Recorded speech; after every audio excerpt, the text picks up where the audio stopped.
Let's solve the following trig equation. We have the cosine of x is equal to negative 0.8092. Alright, this is not one of our standard values that we're looking at here.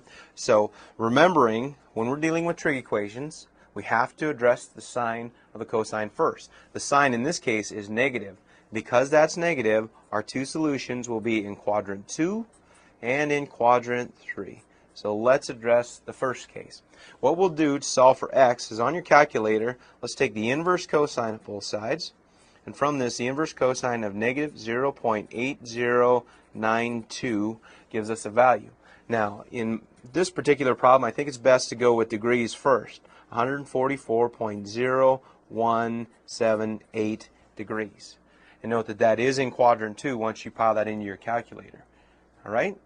Now from this, we need to find the angle in terms of quadrant 3.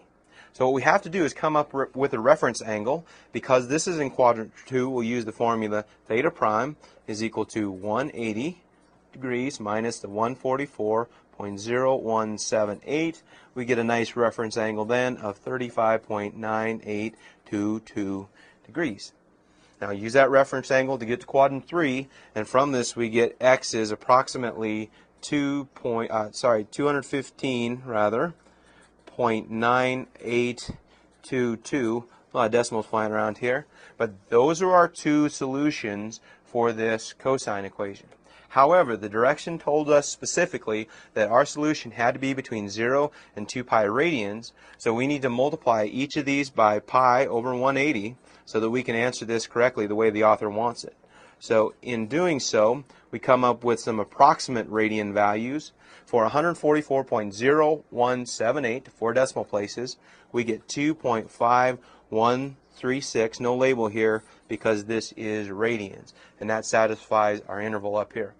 In a similar fashion, 215.9822 degrees taken times pi over 180 will give us an approximate radian answer of 3.769624 decimal places. So we've done it. We've solved the equation cosine of x is equal to negative 0.8092.